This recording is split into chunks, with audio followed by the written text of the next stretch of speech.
150 years ago, the King of France had this obelisk brought from Egypt to grace the heart of Paris.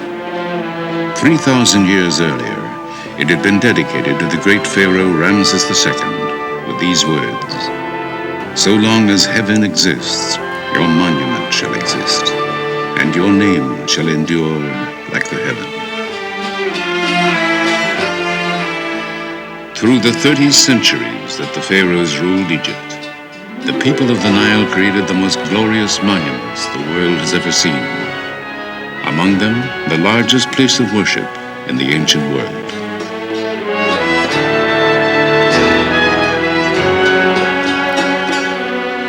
These miracles in stone were tributes to their gods and kings.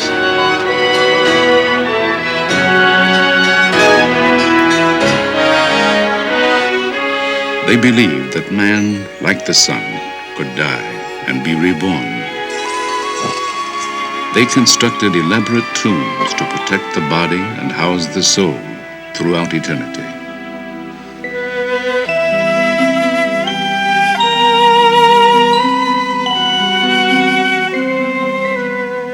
They created guides to the underworld, books of the dead to ensure immortality. And on their monuments, they left the testimony of their faith. These inscriptions are keys with which we unlock the secrets of ancient Egypt. Ladies and gentlemen, now we are in the temple of the Queen Hatshepsut. And as they have since the days of Herodotus, Antony, and Cleopatra, thousands journey here to see these wonders. Going down to the Green Valley for the holy visit of Amun-Ra to the goddess Hathor once a year for 15 days. But today, having endured for 50 centuries, these seemingly imperishable structures are threatened. Their fate may be determined in our lifetime. So, people of science, soul, and conscience travel here from all over the globe to save the priceless monuments, to decipher the meaning of the messages before they disappear forever. This is the story of the land of Egypt and the quest for eternity.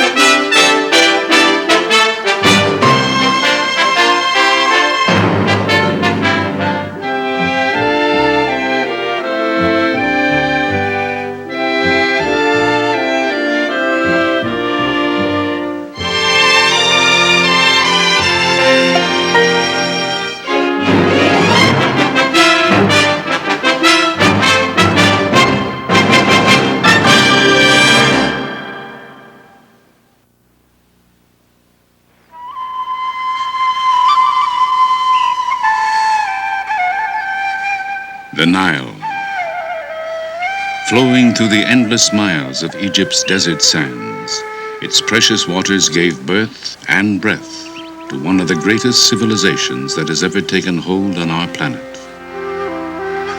Hail to you, O Nile, went an ancient hymn. Sprung from earth, come to nourish Egypt, food provider, bounty maker, who creates all that is good. The river's annual flooding left rich deposits of silt. Utilizing it, farmers developed a settled life. Sustained by its abundant waters, the land and crops prospered.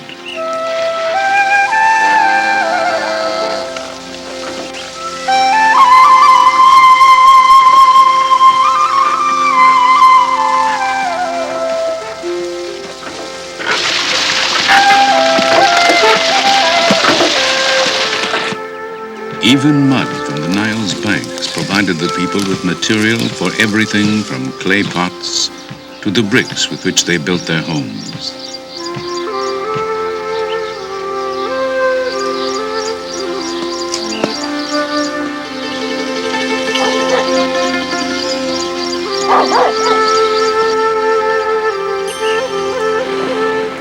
The Nile itself was Egypt's highway, Boats sailed northward with the currents and south with the prevailing winds.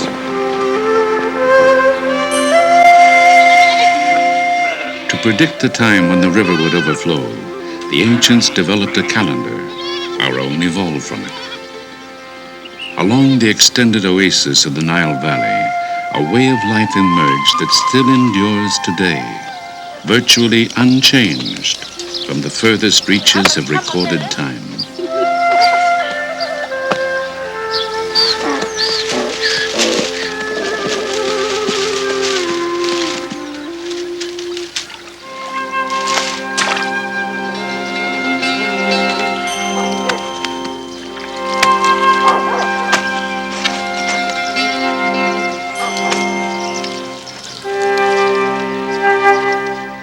In the time of the Nile's annual flooding, when the farmers could not till their fields, they built the pyramids, tombs for their pharaohs.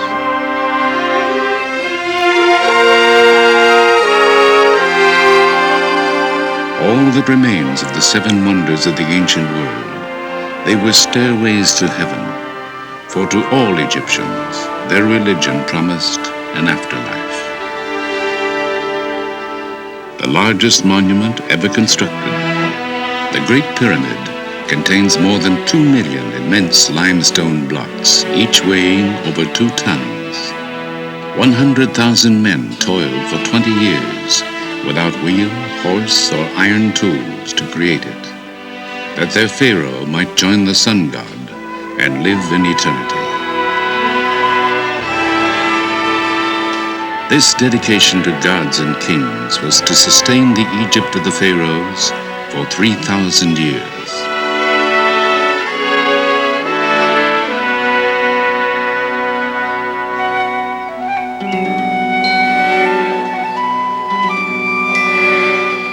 From the beginning, the Nile was the soul of the land. The lotus growing on the riverbanks symbolized the people of Upper Egypt. The papyrus, shimmering in the marshes of the delta, was the symbol of Lower Egypt. Immortalized on this tablet of slate, a king known as Narmer wears the high domed crown of Upper Egypt on one side, the low, curled crown of Lower Egypt on the other. It commemorates his unification of the two lands to create the nation of Egypt in 3100 BC. From that time, Egyptian kings would wear both crowns as rulers of the two kingdoms of Upper and Lower Egypt. The two lands have remained linked from Narmer's time to the present. Isolated from its neighbors, protected by mountains, desert, and sea, the Nile Valley was an ideal crucible in which a civilization could begin. Traces of those beginnings can be found in the city of Mecca.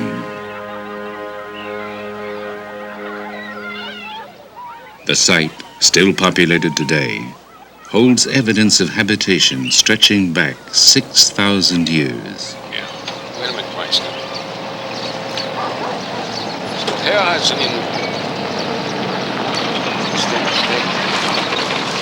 Since 1967, Dr. Walter Fairservice of Vassar College and the American Museum of Natural History has been excavating here in his continuing search for the roots of civilization. الحمد لله محمد سعيد كويس كله كويس صباح الخير. Okay, then we'll just say it copies this Because time. that went like... And we can make that that assumption, okay. Mm-hmm. It was here, just 90 years ago, that the Narmer tablet was discovered. It was here, 50 centuries before, that King Narmer established the capital of the newly unified nation. Here we have the walls of a princely complex that belonged to a king who lived here 5,000 years ago at the very beginning of Egypt's unification. He was a great king, a powerful monarch. And we know from the size of the rooms and the way things are located that he was a very rich man, a very wealthy person. We know he had storerooms full of grain. We know that he had perhaps a great hoard of copper and many other things of that order. And yet, oddly enough, this powerful monarch He left the place. He abandoned it. And that's part of the reason we're exploring this area, to find out why. Why at the very beginnings of Egypt's history do we have a place as important as this abandoned? Perhaps the secret still lies buried in these mud brick walls. Sifting through the debris of the centuries, the Fair Service team continues to piece together the history of the site. Each artifact is drawn by Dr. Fairservice's wife, Jan, then catalogued for publication and study by other archaeologists. Objects have been found that reach back before the first pharaoh, to the very beginnings of settled life in Egypt.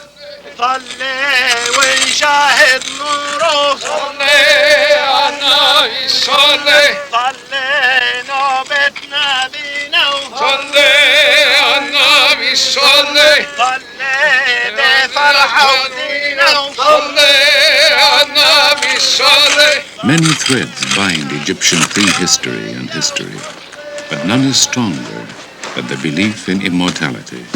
But this one is interesting because equipped with objects necessary for the afterlife, these bodies were buried before the first pharaoh built his palace here. Right here, if I can pull this up just a little bit, hairpins found at the roof of the skull. Made of some quill-like, or ivory, I guess. Perhaps ivory. Perhaps ivory, yeah. Put that back there. And they actually, if you cleaned it enough, you've got the hair still in place on the skull, though it's very, very fragile. In this capital, religion, tradition, and political power fused. Foundations were laid on which the longest lasting of all ancient civilizations would rise.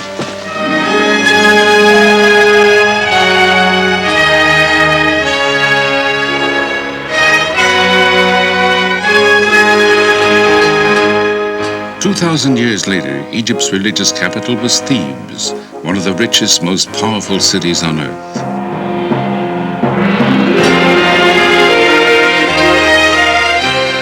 At its heart was the temple of Amun at Karnak, the largest place of worship in the ancient world. As dynasty followed dynasty, the great complex was enlarged and embellished by a succession of pharaohs.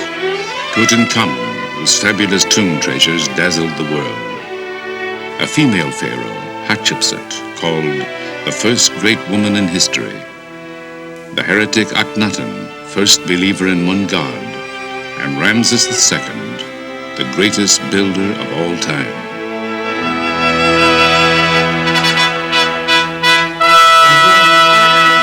Called Ramses the Great, pharaoh while Egypt's power and prosperity flourished, this warrior king was to rule for 67 years, bring peace to the empire, father nearly 200 children, and leave his mark on fully half the monuments in Egypt. Ramses was only about 20 when his father, Seti I, died in 1290 BC. Seti had ordered his funerary temple built at Abydos.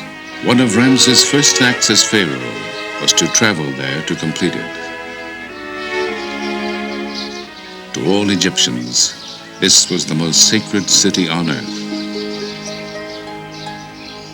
Here, drawn by some mystical identification with Abydos and the long-dead pharaoh, an extraordinary woman known as Seti was to come 3,000 years later.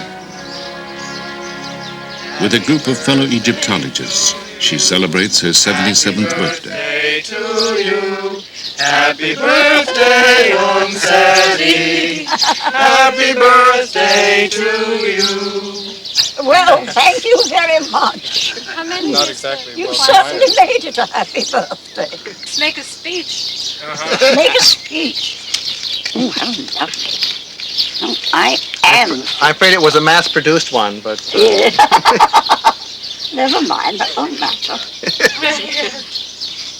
My heart, my mother, my heart, my mother, my heart, whereby I came into being. Do not stand up and witness against me at the judgment. I think that's the text. It should be. You got it. Oh, thank you very much. to Seti at her 77th, on her way to 110. Thank you. Let us drink to our dear old friend Ramses II. Born Dorothy Eady in England, she says something called her here from the time she was a child. She came here 50 years ago, married an Egyptian, and had a son whom she named Seti. From then on, she was known as Seti, which means Mother of Seti. She has devoted the last 30 years of her life to the study of Seti I's temple and become an expert on him and Ramses II. Ramses tells that he came to Abydos alone, you see, in the first year of his reign after his father was dead. And he found that the decoration of this temple was incomplete. In the inscription, he says that I ordered the work of my father to be completed. And all the works which my father had started and were still incomplete, I had them finished.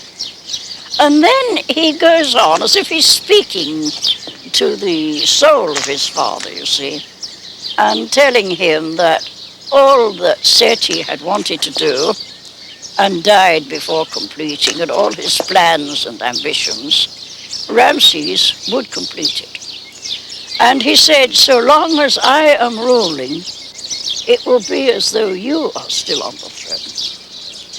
He was a nice fellow, and he was a very good son. When Seti came here for the Egyptian Department of Antiquities, the temple was in ruins. Its reconstruction became her passion. They confronted me with a pile of fragments of inscribed stone. There were over 2,000. Some were very small, some were very big. My job was to copy the inscriptions on them, catalogue them, and where possible, fit them together.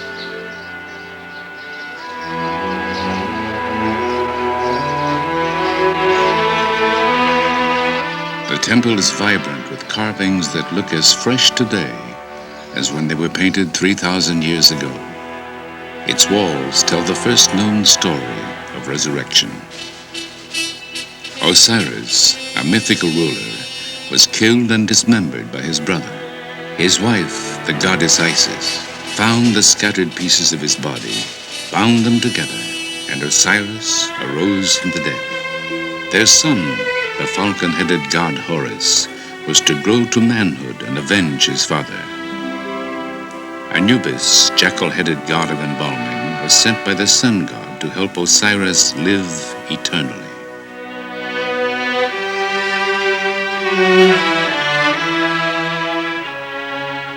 The Egyptians believed that because Osiris died and rose again, they too could achieve immortality. Worshipping Osiris, Seti assures his place in the afterlife. Offering incense, the pharaoh worships before the bark of the sun god, Amun-Re.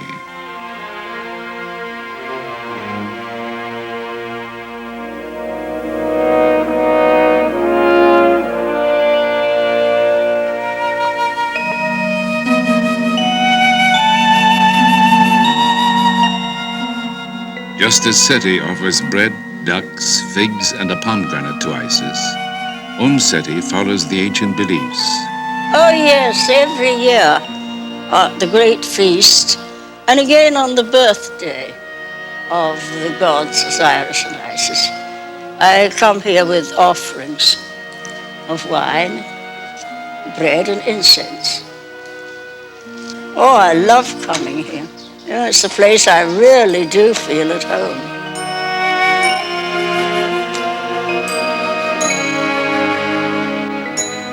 3 days after this filming was completed, Seti died. She was buried in Abydos, Egyptian city of resurrection.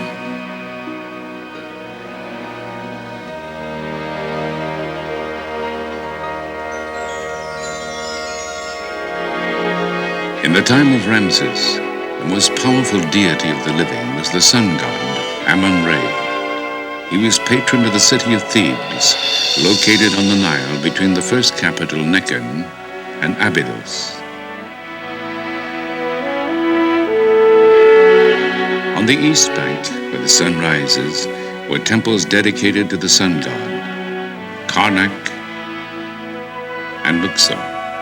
On the west bank, where the sun buries itself each day, was a complex of tombs where royalty was buried, the Valley of the Kings and the Valley of the Queens.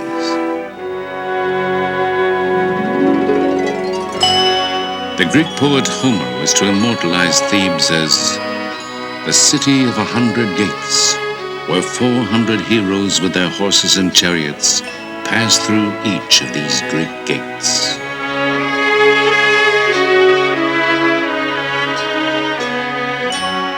While Ramses reigned, Thebes was splendid. He ordered beautiful additions made to Luxor Temple, gigantic statues, obelisks, and courts dedicated to the glory of Amun-Re.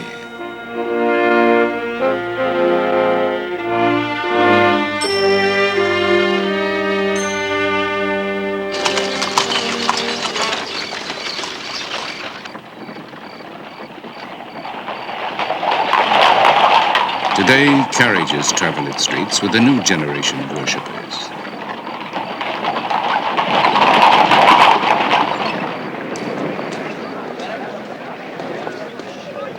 But having endured 3,000 years, these monuments face destruction in our time from the effects of increased agriculture, industrialization, changing weather conditions, due in part to the Aswan High Dam, and even the tourists themselves.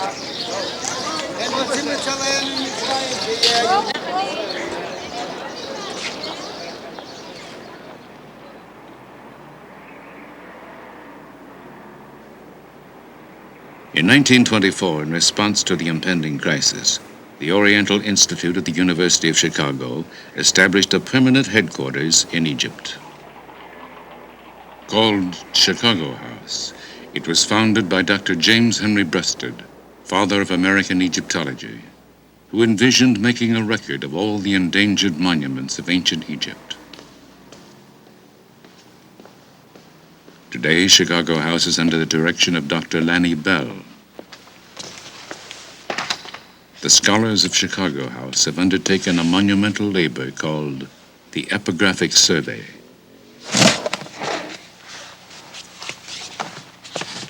Over the past 50 years, the Oriental Institute has published an epic series of volumes containing the results of the survey. Utilizing an ingenious combination of photography and draftsmanship, the Chicago House Egyptologists create facsimile drawings of the monument's carved and painted surfaces, the only record that will remain when the hieroglyphs and decorations have disappeared forever from the temples.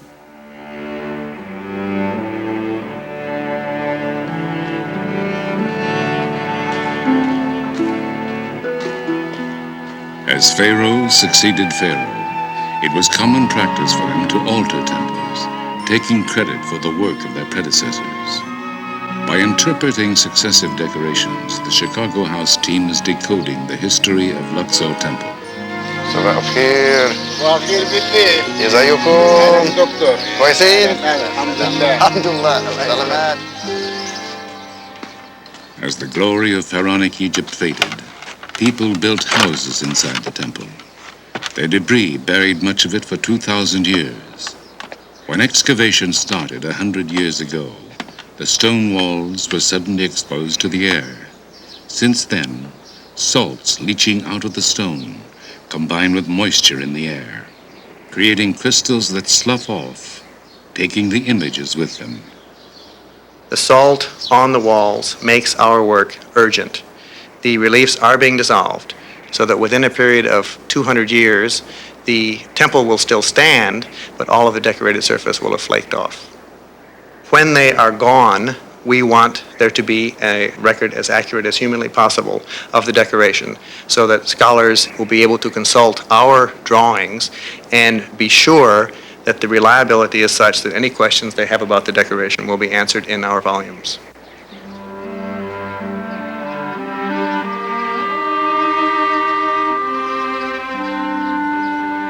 When the gods were worshipped here no more, Great portions of the temple were dismantled.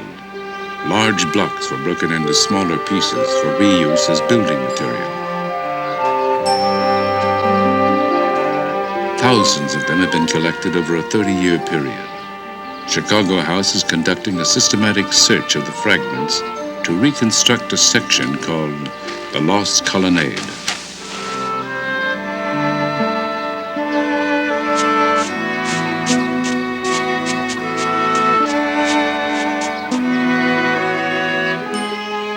Finding a fragment that may fit, artist Ray Johnson makes notations, and the block is carefully photographed.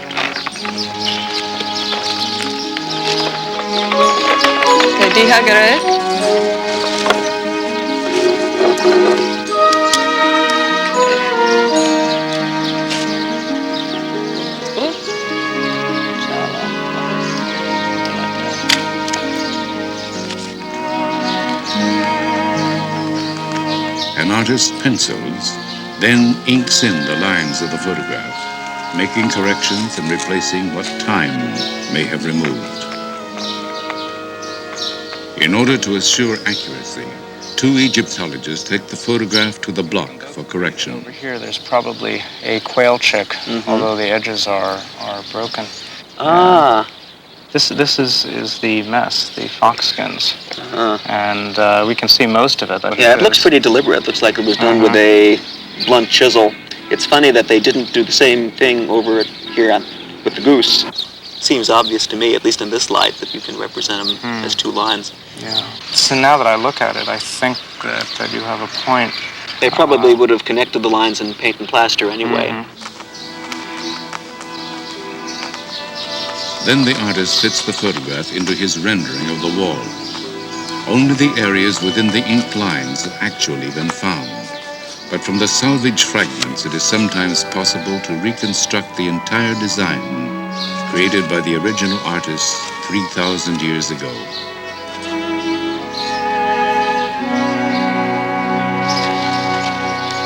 You support me going up? On those exciting and rare occasions, when a fragment that fits onto a standing wall is found, it is replaced. More to the left. Toward me? To the left.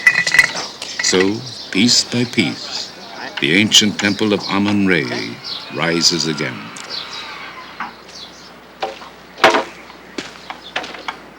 The investigations at Chicago House have revealed that the colonnade of Luxor Temple is the major standing monument of Tutankhamun. To completely evaluate its architectural history, the inscriptions at the top of the structure must be photographed. Ladders reaching 5 stories high have been assembled.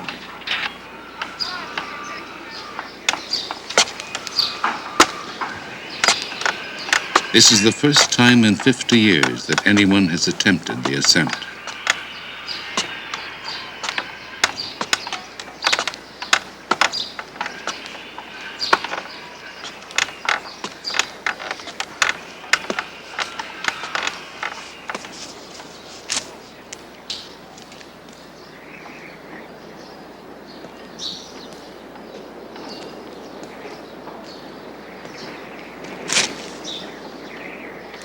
On the 70-foot-high columns, Dr. Bell studies the techniques used by the artisans of antiquity. Here they inserted wooden blocks to stabilize the structure as they fitted it together.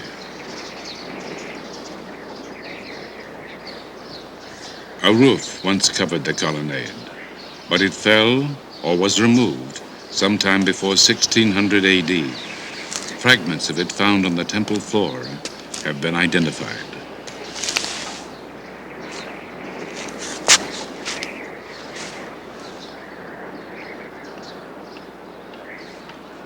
In assessing the temple's past, Dr. Bell's thoughts inevitably turned to its future. Paradoxically, the vibrations caused by the endless footsteps of the tourists who visit each year, even the carbon dioxide they exhale, are eroding the irreplaceable treasures they come to enjoy.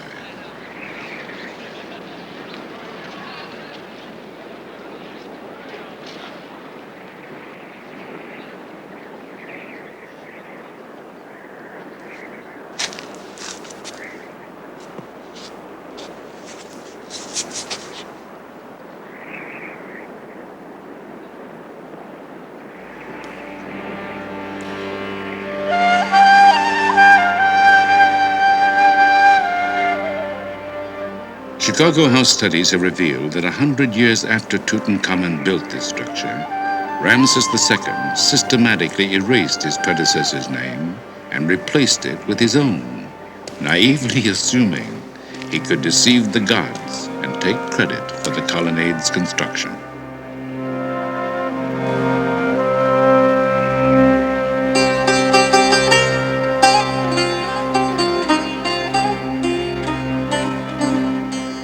But Ramses also added to the majesty of Luxor Temple.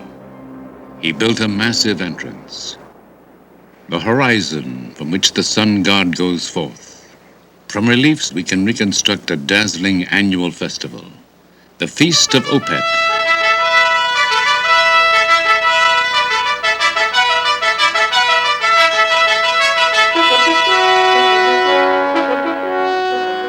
With the Nile in full flood, the golden statue of the god Amun-Re has been brought to Luxor from Karnak in his boat shrine. Within the temple's innermost sanctuary, Ramses offers incense, flowers, and food to the linen-shrouded god. The sacrifices and ceremonies concluded, priests lead the procession out of the temple, purifying the way before them.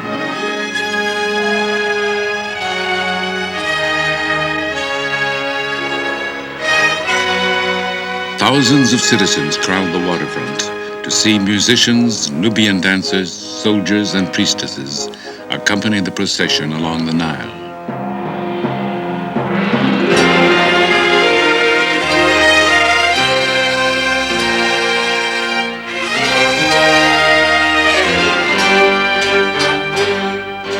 The shrine of the god is placed on its sacred bark, and in great ceremony, priests, god, and pharaoh are towed back to Karnak Temple.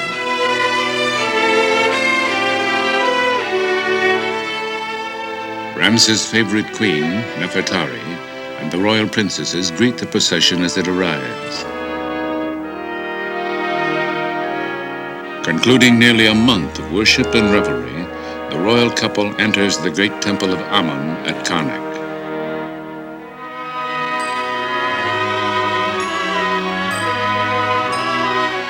Within the sacred precincts of the temple, the shrine carrying the golden statue of the god is hidden from public view until the next year.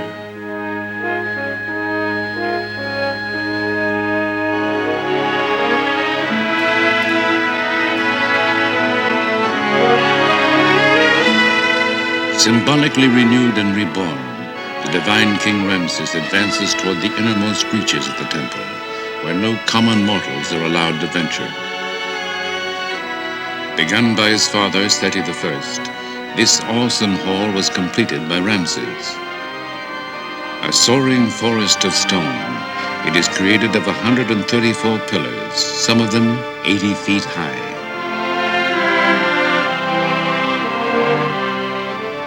Ceilings and columns are ornamented with Ramses cartouches, magical ropes that surround the king's name to protect him from evil.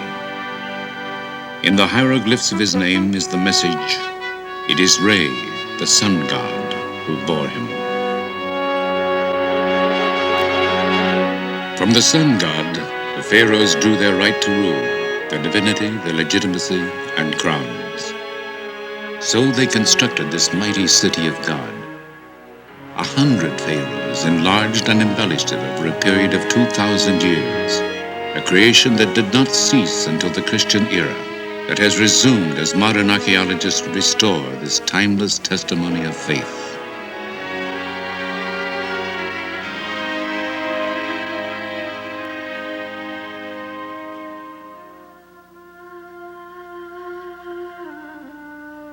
Across the Nile stretches the land of the dead.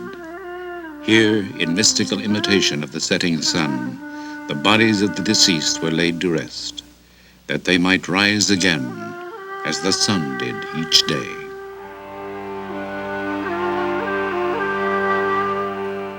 Cut into the heart of the mountain, the Theban necropolis is a vast labyrinth of tombs.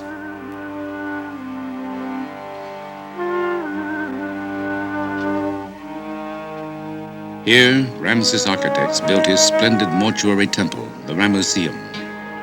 In its forecourt lie huge fragments of his colossal statue, 1,000 tons of granite that once rose 57 feet in height, that inspired Shelley's sonnet Ozymandias, in which he called the pharaoh King of Kings.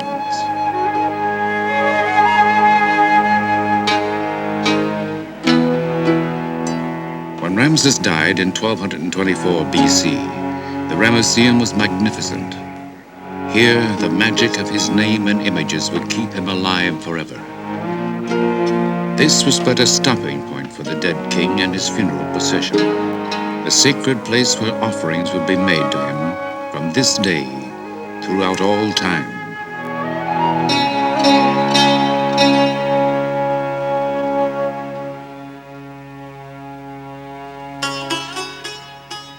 Though mourners wept, they knew that if properly provided for, one could live forever. So they carried with them everything the dead might need for the voyage through eternity. For a king, there would be boats in which he could sail endlessly on the Nile.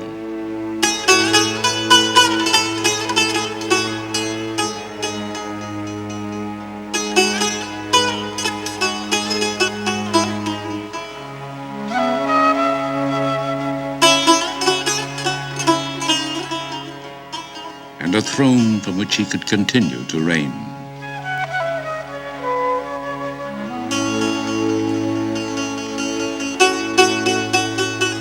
Even magical figures would be provided to do his bidding in the afterlife. In their tomb paintings, the people of the Nile depicted the hereafter as a pleasant extension of their earthly lives, a place where they could amuse themselves hunting ducks, where rich crops would sustain them.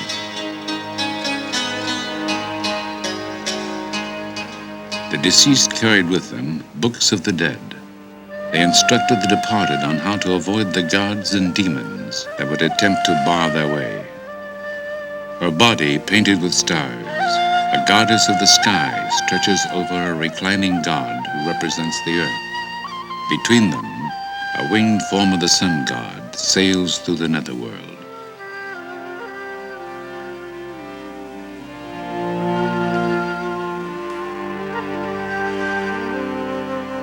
The divine ibis-headed scribe Thoth makes notes as the deeds of the deceased are weighed on the scale of justice. In an address to the gods, the departed will assert his innocence. I am pure of mouth and hands, without sin, without guilt, without evil. Those who were judged to be without sin could join Osiris to dwell in the happy land of the setting sun. But most important, there must be a body to which the soul could return. Anubis, god of embalming, prepares the body for the life to come. So Ramses' mummy would have gone to his tomb after a priest pronounced over it, "You will live again, forever."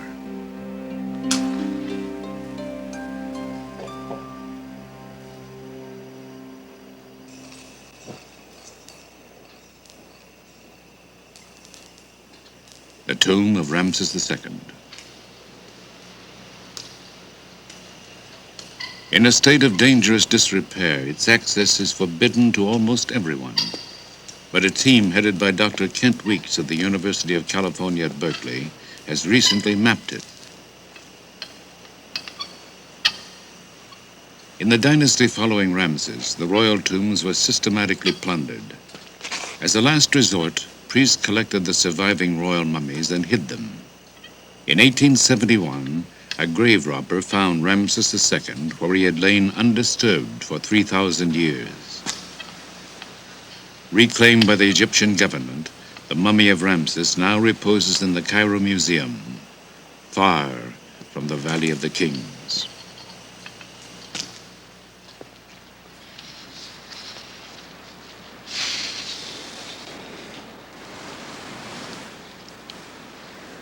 This is the West Valley. It's part of the ancient necropolis of Thebes, about 9 square miles of some of the most important archaeological monuments anywhere in the world. The Valley of the Queens, Valley of the Kings, Tutankhamun's tomb, they're all here. But in spite of several centuries of interest in this area, there still does not exist a detailed archaeological map of what it contains. That's the purpose of the Berkeley Theban Mapping Project, to make as detailed an archaeological map as modern technology will permit. It's an important project. It's going to make it possible for us to study the history of the necropolis, but even more important, it's going to help us to preserve it and protect it. Surveying techniques are used to measure topographical features. 1.303. Thank you.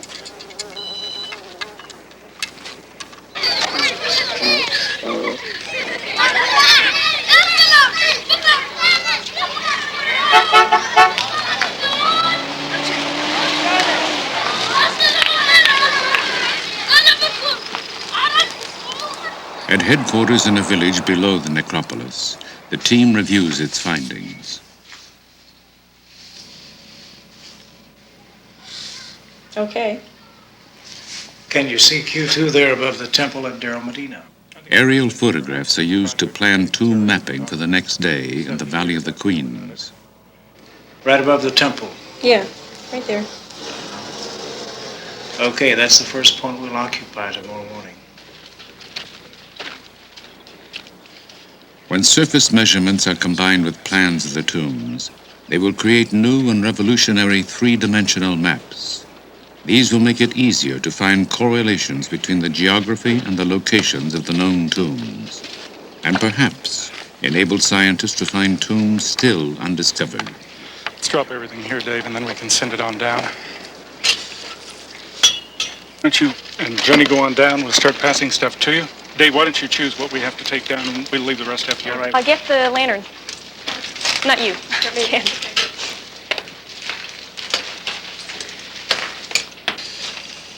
Let's finish that rear chamber today if we can, Dave. I think we can, running fellows. 13 things to be back. It looks like a steep set of stairs. Oh, yeah, watch your step, people. It is, everybody. I got it? Okay. Hello, everybody.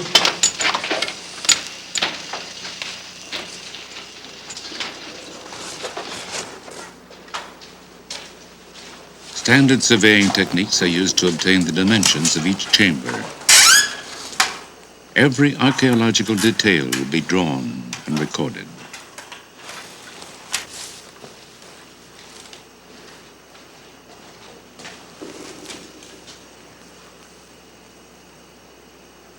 Okay, Jennifer, I can see the point without your target. Hold the light on it. Good.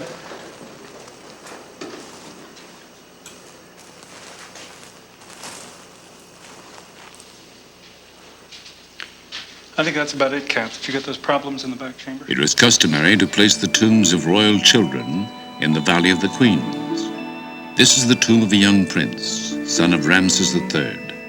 Here, the pharaoh himself offers incense to the gods on the boy's behalf.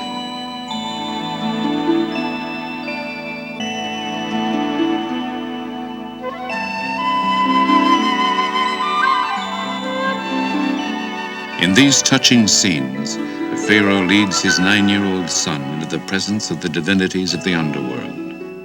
Carrying the feather of truth, the boy obediently follows his father.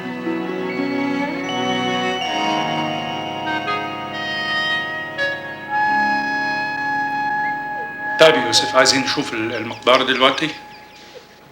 كويس. It is believed the ancient sculptors and painters lit the interiors of tombs and temples with polished metal reflectors used as mirrors. And these scenes were filmed under the same conditions. نور هناك؟ كويس. شوف المراية تاني. شكرا. شكرا جدا. This is the tomb of Nefertari. Though Ramses had at least 4 royal wives, she remained his favorite. Due to humidity caused by increased irrigation in nearby farmland, the exquisite murals of her tomb are flaking off.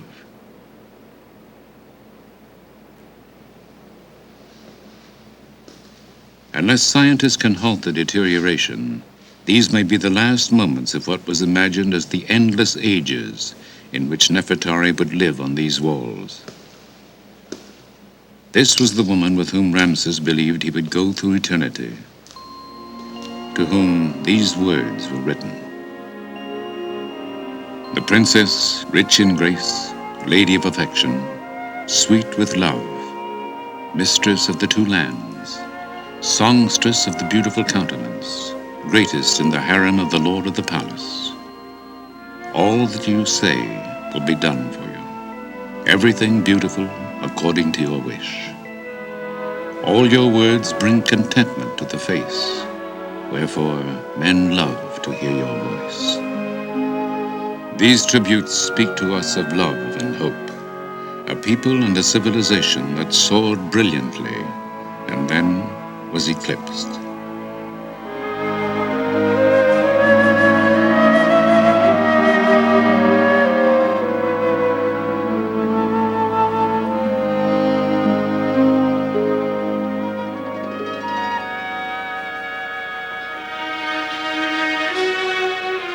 Here at the Temple of Isis, built on an island in the Nile, the religion of ancient Egypt had its last stronghold.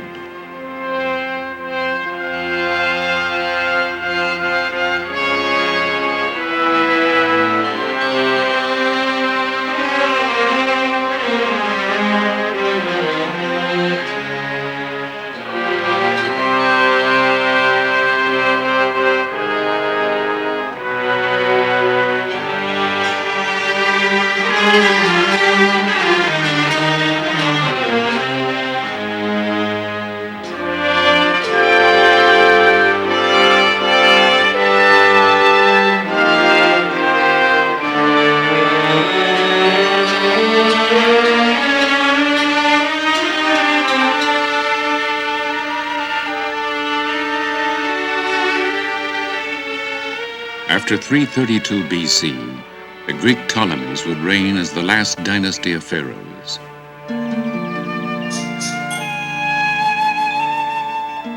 Embracing the Egyptian religion, they built this temple dedicated to the worship of Isis, divine symbol of motherhood, her husband Osiris, and their son Horus.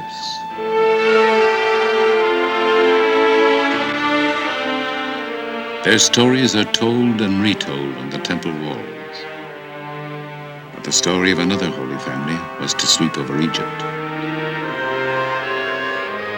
The carvings, now considered pagan, were chiseled away. Christianity became the state religion, and in the 6th century, this temple became a Christian church.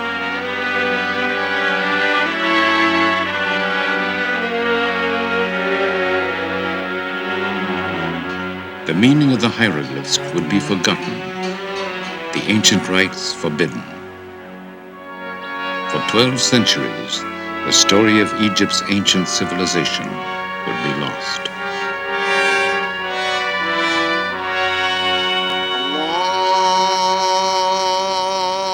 In 640, Islam and the teachings of Muhammad swept over the country. A succession of foreigners was to rule until 1952, when revolution restored full independence to Egypt after 2,000 years.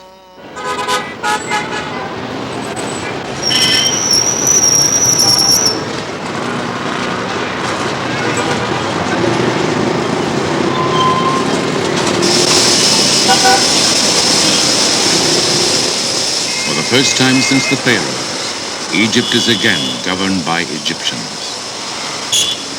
And in the heart of the modern capital, Cairo, a 3,000-year-old figure of Ramses II looks down on his distant descendants.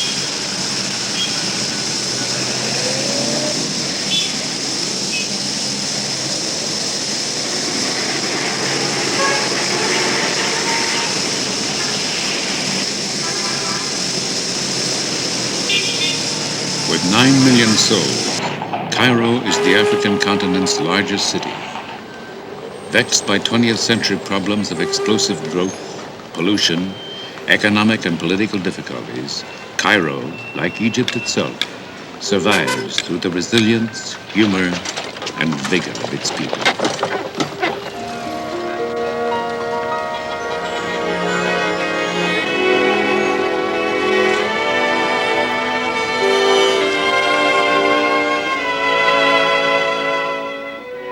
Facing an expanding population and an emerging nation's need for energy, the Aswan High Dam was built in the 1960s. With 17 times the material contained in the Great Pyramid, the dam is a monument to the new nationalism and what some would call the 20th century religion, technology.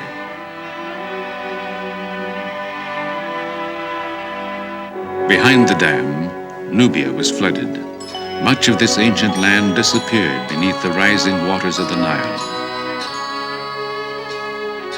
And at Abu Simbel, a magnificent temple hewn from a sandstone monolith, the newly forming lake licked at the feet of these colossal images of Ramses II.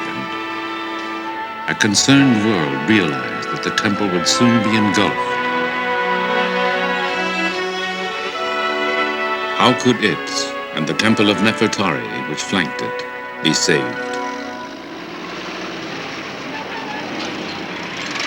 At the 11th hour, with funding from Egypt, the United States, and UNESCO, an international team swung into action, racing the rising Nile. Slab by slab, in cuts no more than 1/4 of an inch thick, the temple was dismantled.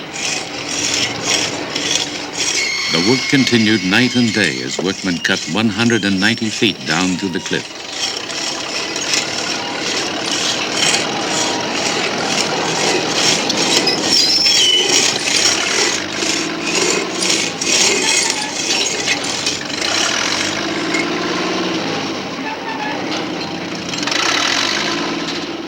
Coded for storage, the sections made a giant jigsaw puzzle.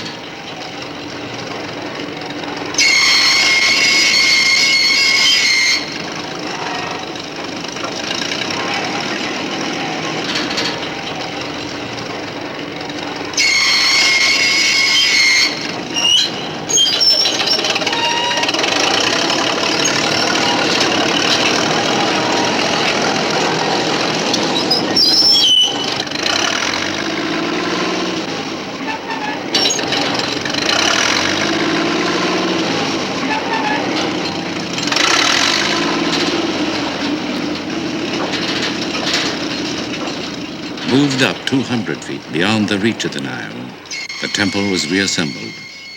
The precision of watchmakers was applied to the colossi, reconstructed to an accuracy of 1/10 of an inch.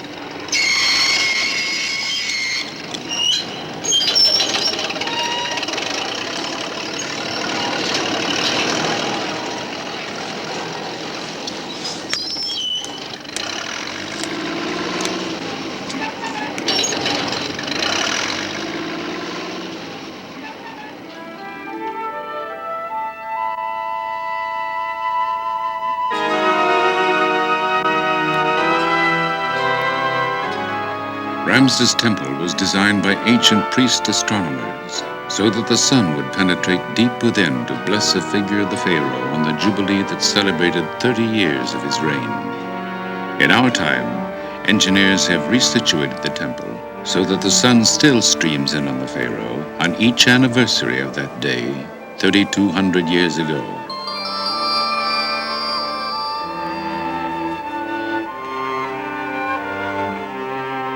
Gilding the statue of the king seated among the gods, the sun god Re bathes the figures in sacred light.